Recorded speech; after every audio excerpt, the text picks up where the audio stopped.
Getting ready to go back to green flag racing at the end of our caution period. Our fourth one of the day. Ron Hornaday at the point, the 99 of Mike Bliss in second. Green. And we're green.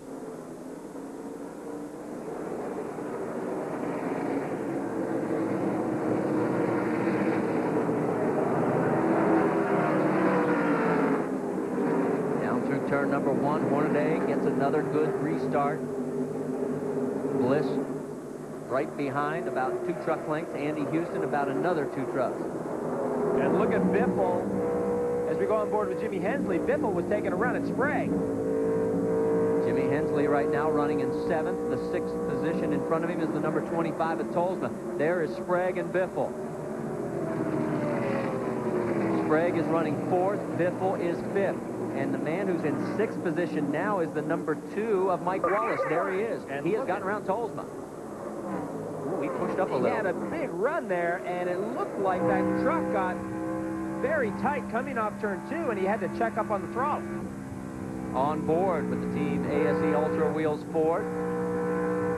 Breathe the throttle twice there.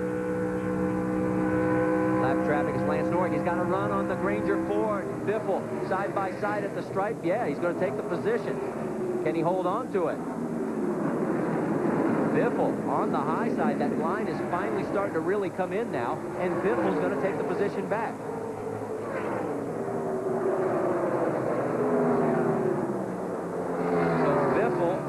Along with the number 2 of Mike Wallace, give us a few thrills in the last lap. Will Wallace be able to make another run coming around turn 4? Battle for second, meanwhile. Andy Houston's going around the X-side 4 to Mike Bliss. Remember, Bliss did not change the left side tires, only the rights on the first yellow. Is that a factor? Don't know yet. And the question for Mike Bliss is, looking out into the future a little bit, we'll probably have another yellow, even if we don't. When these guys stop, will Bliss take left side tires or will he take right side tires? An interesting proposition that Matt Chambers, his crew chief, will have to figure out as we go back on board with Andy Houston as the shadows are getting longer here at Texas Motor Speedway. Good crowd on hand, upwards of 60,000 at the Pronto Auto Parts 400. Stay with us.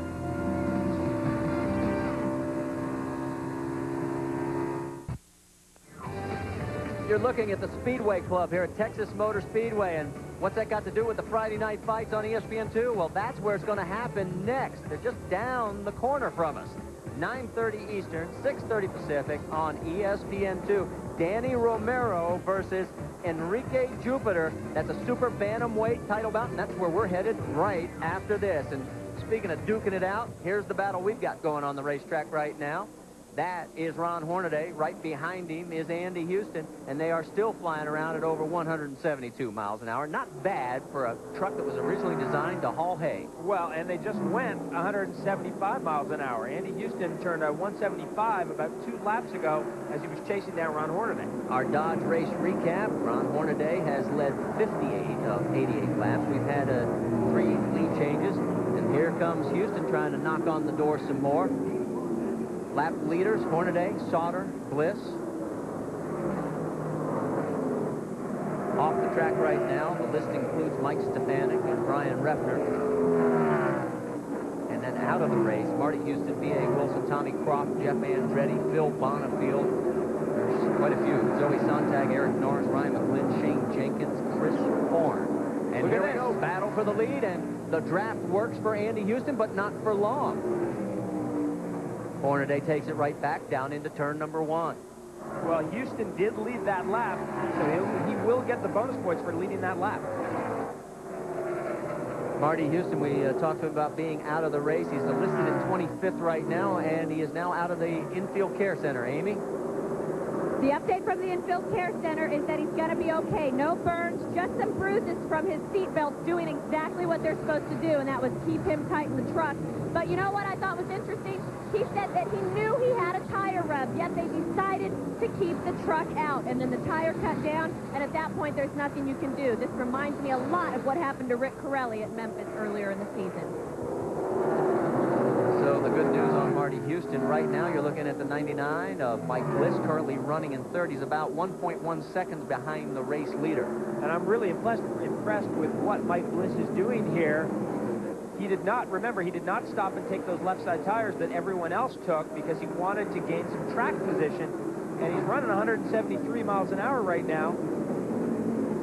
And let's go down to Dave. And Matt Chambers is with me here. He's a crew chief for Mike. They just said in the booth, you're keeping up with the leaders. That's pretty obvious. But what about next pit stop? Will you change lefts and get on sequence that way, or are you going to keep changing rights?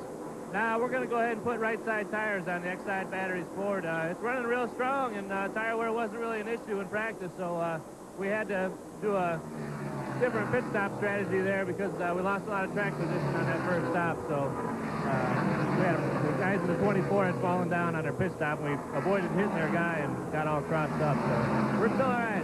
This really isn't a scenario you talked about ahead of time. This took place because of all the positions you lost.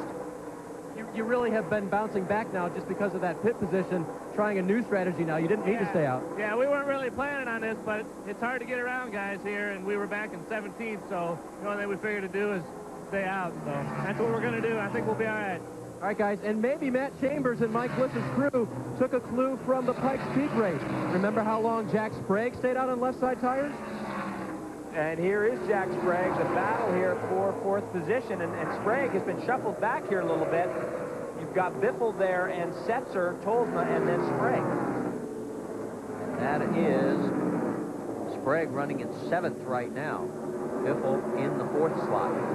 You know, and it's ironic.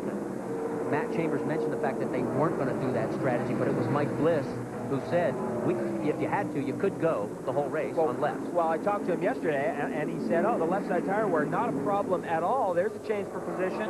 Look at Setzer, just driving away. Boy, it's like he was shot out of a cannon. And Bliss said that the left side tires are not a big deal. And I said, well, then if it's a two-stopper, will you just change rights twice? And he said, oh, I don't know. Well, it looks like that is maybe what they are going to do. It'll be interesting to watch as this unfolds, because right now, Bliss, while all this is going on, take a look at what's going on back here. We pick up the action with the 43 of Jimmy Hensley. He is in 8th. Rick Crawford has battled his way into the top 10, into the 9th position. In fact, there we go on board with Hensley, and you look out the back deck, and you can see exactly what's happening with Mr. Crawford. He started 13th and has not had a lot of success last year here. He lost an engine and finished 26th, did Rick Crawford, but the year earlier, he finished 3rd after starting 6th, so he can't get around this racetrack. And there's Mike Wallace right behind him. So we've got a great battle starting to shape up between these guys, as Wallace is currently running in the top, and right behind him is Joe Ruttman. In fact, there are all 4 of them, Hensley, Crawford, and Wallace, and here comes Ruttman. Good run off turn 2 for Joe Ruttman. And Ruttman's going to take the position and relegate Wallace back to 11th. So while all this action is going on, we'll tell you that the leader up front is the 16 of Ron Hornaday by 0.3 of a second over Andy Houston.